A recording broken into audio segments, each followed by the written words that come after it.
So hello guys, good morning and welcome back to our channel. আজ হচ্ছে কত তারিখ? দেখতে দেখতে এক একটা দিন এক একটা মানে কেমনভাবে কেটে যাচ্ছে। আজ হচ্ছে 27 তারিখ, আর বেশি দিন বাকি নয়, আর খুব জোর 10 দিন এরকম সামথিং কিছু বাকি, বা তার থেকে একটু কমও হতে পারে বা বেশিও হতে পারে। তো কালকে রাত্রিরে হঠাৎ করে আমার একটা বন্ধু ছিল সৌম্যদীপ সেন, তার সাথে গল্প করছিলাম। তো গল্প করতে করতে হঠাৎ করে ইচ্ছা হলো একটু ফেসবুকে লাইভ আসা যাক। ঠিক আছে, খুব একটা আসা হয় না ফেসবুকে লাইভ, অনেক দিন পর এলাম। ওখানে একটা স্কুল লাইফের বন্ধুর সাথেও আলাপ হলো হঠাৎ করে। ঠিক আছে, আমি লাইভটা মানে পোস্ট করবার পর সকালবেলা উঠে দেখছি যে একটা আমার ফেসবুক লাইফের বন্ধু, স্কুল লাইফের বন্ধু আমাকে মেসেজ করেছে লাইভেতে। সে অনেক দিন পর আমায় দেখছে, বহু লোক জানে না আমার এইরকম অবস্থা। ঠিক আছে, বেশ ভালো লাগলো, সবাই কানেক্ট হলো আমার সাথে। আজকেও সন্ধ্যাবেলার টাইমে একবার আমি ইউটিউবে আবারও লাইভ আসবো, সবার সাথে কথা বলবো, সবার কথা শুনবো, সবার সাথে গল্প দেবো, আড্ডা দেবো, অ্যাজ ইউজুয়াল আমি বলেছি কালকে। তো আপাতত এখন বসে রয়েছি, ভাবছি একটু শেভিং করবো, একটু দাড়িটা বেড়ে গেছে, ভাবছি একটু শেভিংটা করবো। আর মাথার চুলটা তো বেড়েই গেছে, ছেড়ে দাও। মাথার চুলটা তো এখন আর ঘরে বসে মানে কাটতে পারবো না ছুরি কাঁচি চালিয়ে, তার জন্য আমার সেলুনে যেতে হবে। ওই 6 তারিখ হয়ে যাওয়ার পর তখন আমি সেলুনে যাব। আপাতত এখন এই যে সুস্থ ছেলের মতো বসে রয়েছি, দেখছি মাকে বলি একটু চা দিতে, চা দেওয়ার পর দেন একটু ওই ঘরে যাব। বাট চা খেতে খেতে আজ তোমার সাথে একটা গল্প শেয়ার করা যাক, মানে তোমার নয়, সরি, তোমাদের সাথে গাইজ একটা গল্প, ছোট্ট গল্প শেয়ার করব। মানে আমার ও লাইফ, আমার ফ্রেন্ডসদেরও লাইফ, তার সাথে হয়তো কোনো মানুষের সিমিলারও হতে পারে। তো চলো একটু চা খাই। তো আমার চা গিয়া, আমার চা এসে গেছে। তো চলো চা খেতে খেতে কাল রাত্রিরে একটা ছোট্ট ইনসিডেন্ট তোমাদের সাথে শেয়ার করি। ওই ঘরে মনে হয় না যেতে পারবো, তার কারণ আমার বোনকে টিচার পড়াতে এসছে। হ্যাঁ, পা যদি ঠিক থাকতো তাহলে অবশ্যই তোমার সাথে টিচারেরও আলাপ করে দিতাম গাইজ। সবার একটু ব্রেকআপ সিচুয়েশান চলছে তো এখন, মানে আমার বন্ধু বান্ধবদের ক্ষেত্রে। ঠিক আছে, তো আমি তাদেরকে একটাই কথা বললাম, ভাই কিছু একটু মোটিভেশন টিপস দে আমায়। বলছে, আমি বললাম যে তুই সবসময় একটা জিনিস মাথায় রাখ, যে তোর লাইফে এখন ধর কোনো একটা সিচুয়েশান চলছে, ধর সেই মানে খুব খারাপ একটা সিচুয়েশান চলছে, সেই সিচুয়েশানের টাইমটাতে তুই যাকে ভালোবাসিস সেই প্রিয় মানুষটা তোকে ছেড়ে চলে গেল। ঠিক আছে, তোর কাছে এখন পয়সা কড়ি কম আছে, বা তুই উঠে দাঁড়াতে পারছিস না, আমি এক্সাম্পলটা আমার দিক থেকেই দিচ্ছি, বা তোর কাছে এখন কোনো কিছু জিনিস কম রয়েছে, সেই কারণে ও দেখছি এর কাছ থেকে আমি কোনো বেনিফিট পাচ্ছি না, কোনো কিছুই পাচ্ছি না, তো আমি এর সাথে থাকবো কেন, কী কারণে আমি এর সাথে থাকতে যাবো। তারপর আমি এর কাছ থেকে বেরিয়ে চলে গেলাম। ঠিক আছে, এই কথাগুলো মাথায় ঢুকিয়ে এই যে কষ্টটা আছে, এই কষ্টটাকে ইগোতে পরিণত কর। ইগো বল, রাগ বল, জেদ বল, তাতে কি হবে, এই জিনিসটাই তোকে এই জায়গা থেকে বার করবে। ঠিক আছে, তুই জেদের মধ্যে দাঁড়িয়ে তুই মাথার মধ্যে নিজের মানে কাজ, নিজের স্কিলস দিয়ে এমন কিছু তৈরি কর, বা এমন কিছু নিজেকে মোটিভেট করে এমন কিছু ক্রিয়েট কর যেটা অ্যাট আ টাইম সেও বুঝতে পারবে, সে রিটার্ন কল ব্যাক করবে তোকে, কিন্তু তখন তুই তার ফোন ধরবি না। তখন এই কারণেই ফোন ধরবি না, কারণ তোর মাথায় আগে এইটা আসবে, ও যখনই তোকে ফোন করবে তোর মাথায় আগে এই চিন্তাটা আসা উচিত যে ওই টাইমটাতে ছেড়ে চলে গেছিলো, যখন আমার দরকার ছিল ওকে সব থেকে বেশি। ঠিক আছে, সেই টাইমটায় ও ছেড়ে দিয়ে চলে গেছে, এখন যেহেতু সাকসেস হয়ে গেছি, এখন তুই কেন, দরকার নেই এরকম ভালোবাসা। ঠিক আছে, যখন দরকার ছিল সাকসেসের টাইমে, বা যখন আমি স্ট্রাগল করছিলাম সেই টাইমটায় তুমি ছেড়ে দিয়ে চলে গেছো, যেই আমি সাকসেস হয়ে গেছি তুমি রিটার্ন এসছো। তার মানে আমার কষ্ট যখন হবে, ধরো আমি সামান্য বিয়ের পরেই কথা বলছি, অনেক মানুষের যে বিয়ে হয়ে যাওয়ার পর তার হাজব্যান্ড হোক বা ওয়াইফ হোক, ঠিক আছে, কেসটা দুজনের দিক থেকেই, কিছু প্রবলেম হয়ে গেল, কিছু হয়ে গেল, সে ছেড়ে দিয়ে চলে গেলো, আবার যখন মানুষটা ঠিক হয়ে গেল চলে এলো। এইরকমভাবে ভাই লাইফ করা যায় না। সবসময় একটা জিনিস মনে রাখতে হবে, যে ছিল সে যেন প্রতিটা সেকেন্ডে প্রতিটা ধাপে আমার সঙ্গে থাকে। এই নয় যে স্ট্রাগলের টাইমে ছেড়ে চলে যাই, ও আবার পরে যখন ও ঠিক হলে হবে আসবো, আর না হলে আসবো না। মানে তোকে একটা লাইফের সে অপশান হিসেবে রেখে দেবে। এই জিনিসটা, এই ভুলটা করিস না। এই কুকুর মানে তাহলে তো তুই কুকুর হয়ে গেলি ভাই, তাই না? তাহলে তো তুই কুকুর হয়ে গেলি। তোর কাছে যখন কিছু ছিল না, ও চলে গেল, যখন তোর কাছে সব চলে এলো, তুই ওকে তোর লাইফে আসার জন্য দরজাটা হাপ করে খুলে দিলি, সেটা কুকুরকে আসতে দেওয়ার জন্য। ঠিক আছে, ওকে যদি অত এফোর্ট না দিয়ে রাস্তার কুকুরকে এই একটা মেরি বিস্কুট খাওয়া, দেখবি ওকে দুটো হাত লাগিয়ে দিয়ে সারাদিন তোর ক্যামেরাটা ধরে দাঁড়িয়ে থাকবে। ঠিক আছে, এই সব দিকে ভাই নিজের সময় না নষ্ট করে যদি কিছু করতেই হয়, যে তোমাকে ছেড়ে গেছে, আজ হোক 4 বছর আগে হোক 10 বছর আগে হোক, ফট করে এমনভাবে নিজের কিছু একটা ক্রিয়েট করো, নিজের স্কিলস দিয়ে, নিজের মাইন্ডসেট দিয়ে, নিজের মোটিভেশন দিয়ে। ও কেমনভাবে তোমার কাছে আসে, মানে বাবা আমি একে ভেবেছিলাম যে তো আমি একে ছেড়ে দেওয়ার পরে পাগল হয়ে যাবে, বরবাদ হয়ে যাবে, শেষ হয়ে যাবে। একদমই নয়। তুই যখন সেই টাইমেও ছিল না, সেই টাইমটা থেকে তুই যে বেরিয়েছিস, সেই যে একটা মেহনত করেছিস, স্ট্রাগল করেছিস, সেই সময়টা যখন তুই অন্যরকমভাবে নিয়ে আসবি, সে পর্যন্ত এসে তোকে দেখবে। ঠিক আছে, তো বলবো ভাই সবার জন্য একটাই ছোট্ট সাজেশান, এই নিজের লাইফ শেষ করিস না ভাই। আমারও একটা টাইম ছিল, আজকের বলছি না, অনেক বছর আগে। ঠিক আছে, সেই জায়গা থেকে বেরোতে আমার অবস্থা খারাপ হয়ে গেছিলো। বাট একজন আমায় বলেছিল, একজনকে বলেছিল বলবো না, যে আমি নিজে না চাইলে এই জায়গা থেকে আজ বেরোতে পারবো না। তো সেই দিক থেকে মানে বেরিয়েছি, বাট অনেকটা সময় লেগেছিল বেরোতে আমার।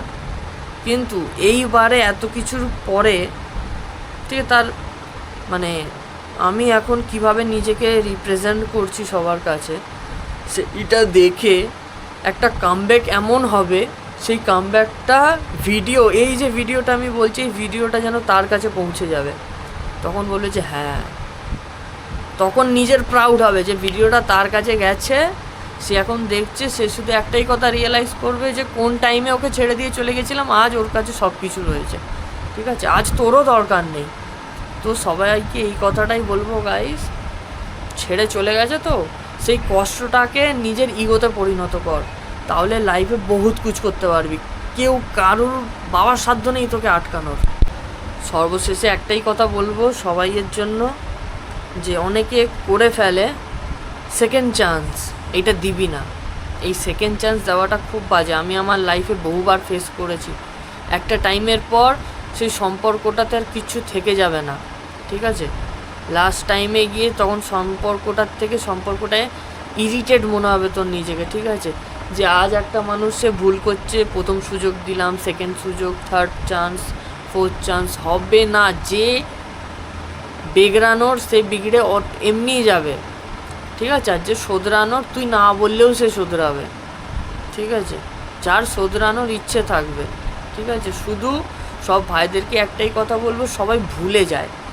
ঠিক আছে, মেন হচ্ছে সবাই ভুলে যায়। তুই ভুলিবি না ভাই, সবাইয়ের জন্য এই মেসেজটা, ভুলবি না যে সময়টাতে ছেড়ে চলে গেছে, সেই সময়টা থেকে তুই একা দাঁড়িয়েছিস। তো তাহলে তুই যখন এখন সাকসেস হয়ে গেছিস, তাহলে তুই একাই দাঁড়িয়ে থাক, ওকে দরকার নেই। সেই জায়গা থেকে তুই যখন নিজে বেরিয়েছিস, তাহলে ওকে কিসের জন্য দরকার? তো একদমই দরকার নয়। সবাই ভাবে যে হ্যাঁ অনেক দিন পর এসছে, ওই অনেক দিন পর এসেছে, একটু ভেতর থেকে একটু মানে লাড্ডু ফুটতে থাকে, অনেক দিন পর এসছে একটু, এই যে কথাটা বলতে যাবি না, তখন তোর মাইন্ডটাকে ও কীভাবে চেঞ্জ করে দেবে তুই বুঝতেও পারবি না ভাই। সেই কারণে বলছি, এইসব ফাঁদে ভাই কেউ পা দিস না। যে চলে গেছে, নিজের লাইফটাকে সাকসেসফুল করতে সময় দে, তাতে দেখবি ওর থেকে আরও ভালো কিছু পাবি। ঠিক আছে, কিন্তু তুই এই সময়টা কিন্তু সেই সময়টায় যেহেতু তুই একা দাঁড়িয়েছিস, তো 1 মিনিট ভাই,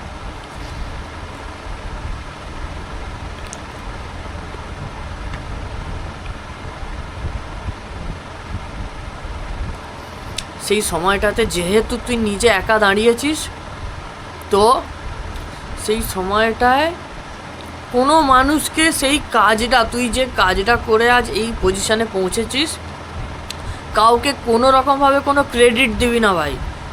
লোকেরা আসবে ক্রেডিট নিতে, আমার এইটুকু হেল্প করেছি তোমায়, বা আমি এইটুকু হেল্প করেছি তোমায়, অনেকে বলতে আসবে। তুই নিজে থেকে উঠে দাঁড়িয়েছিস, তলায় বড় বড় একটা হেডিং দিয়ে দিবি, দরকার বলে ছাতিতে লাগিয়ে নিয়ে ঘুরবি যে নো ক্রেডিট। ঠিক আছে, কেউ ক্রেডিট চাইতে আসবে না, কারণ সেই জায়গা থেকে ভাই তুই নিজে একা দাঁড়িয়েছিস। এই জিনিসটা সবসময় আগে মাথায় রাখবি। ও আসেনি, ও চলে গেছিলো, ঠিক আছে? তোর স্ট্রাগলের টাইমে তোর পুরো, যখন তোর কাছে কিচ্ছু ছিল না, ও বেরিয়ে চলে গেছিলো। তাহলে যখন আমার কাছে সব কিছু এসে গেছে, আমি তোকে কেন আর সুযোগটা দেবো? তাহলে এক কাজ করছি, আমি আমার লাইফ থেকে সব কিছু বের করে দিই, তারপর আমি দেখতে চাই তুই আমার সাথে থাকিস কি না। এই কথাটা বলবি তাকে। প্রথমে যখন তুমি আমার কাছে স্ট্রাগলের টাইমে ছেড়ে চলে গেছে, এখন আমার কাছে নেম ফ্রেম মানি সব চলে এসেছে, তুমি আমার কাছে এখন আসছো, ঠিক আছে, তুমি এলে আমি আমার নেম ফ্রেম মানি সব সরিয়ে দেবো, বলো তারপর থাকতে পারবে আমার সাথে? এই কথাটা জিজ্ঞেস করবি সবসময়। অতএব ভাইদেরকে একটাই কথা বলবো, বেফালতু, ঠিক আছে, এই জিনিসের পিছনে অনেক ভাই ডিমোটিভেট হয়ে যায়, ডিপ্রেশনে পড়ে যায়, লাইফ শেষ, সব শেষ। কিচ্ছু শেষ হয়নি, নিজেকে শক্ত করতে হবে। আমি পেরেছি, তোরা পারবি না? কেন পারবি না? অবশ্যই পারবি। ওই জন্য বলছি ভাই, শান্তিভাবে, বট গাছ দেখেছিস তো কত ঝড় হয়, আমফান হয়, কত কিছু হয়ে গেল, দাঁড়িয়ে রয়েছে, ঠিক আছে? দাঁড়িয়ে থাক ভাই, হবে, হতে বাধ্য, হতে বাধ্য। শুধু নিজের এই মাইন্ডসেটটাকে প্লিজ শুধু ঘুরিয়ে দিস না, তাহলে যে কেউ এসে সব কিছু ধ্বংস করে দিয়ে চলে যাবে।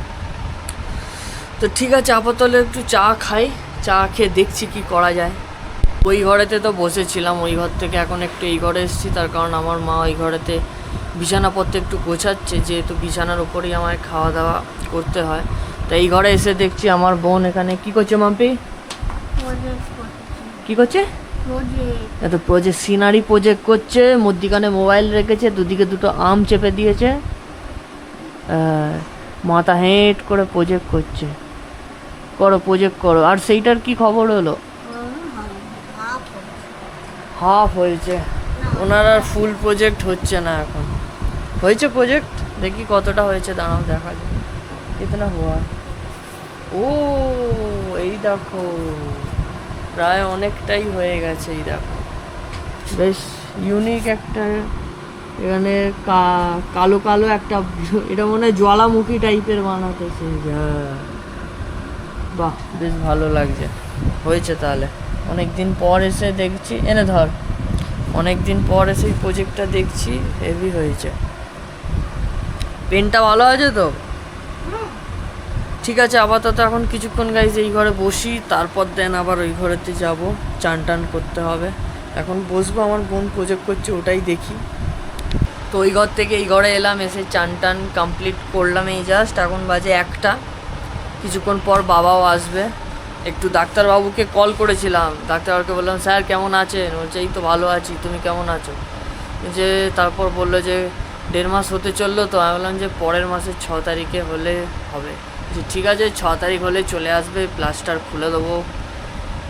প্লাস্টারটা শুধু একবার খোল, তারপরে তো নিশ্চয়ই পুরোপুরি হাঁটতে পারবো না, ফিজিওথেরাপি হবে। এই বছরটা আমি বাদই দিচ্ছি, এই বছরটা বাবার ওইদিকে এইসব নিয়েই ব্যস্ত থাকবো, বাইক তো চালাতে পারবো না, কিছু করার নেই, এইভাবেই কাটিয়ে দিতে হবে কয়েকটা দিন, কয়েকটা মাস।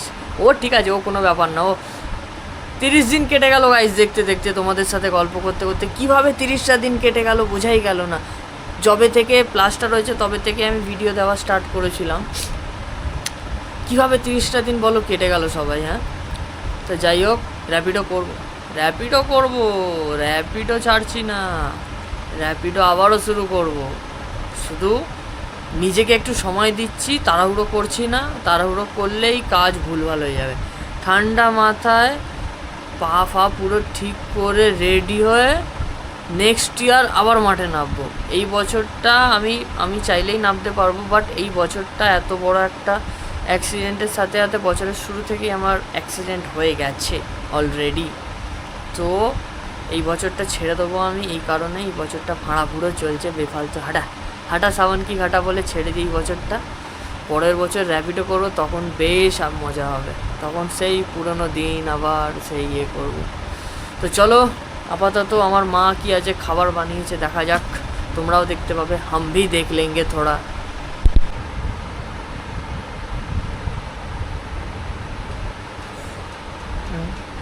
এটা আবার কি এসছে, এটা ঠিক আছে, আর একটুখানি ঝোল দিয়ে দেবে আমার। এই কি গন্ডগোল বলছিস? না গন্ডগোল নাই, বলছি একটু ঝোল দিয়ে এটা দেবে। পাট শাক, হ্যাঁ হ্যাঁ, তোকে ডাল খেলে নিয়ে আসবো। না ডাল ফাল খাবো না আমি, তুমি একটু এইটা আমায় দাও আর এইটা আর একটু দেবে। এইটা হ্যাঁ এটা খেতে ভালো লাগে তোর? হ্যাঁ উচ্ছে রে, হ্যাঁ হ্যাঁ, ওটা ভালো লাগে, ওটা ওটা মেয়েটাও আর একটু ভালোবাসে। ঝোল দিয়ে দাও। আর ঠিক আছে, ওটা এসে করে দেবে। কি হয়েছে?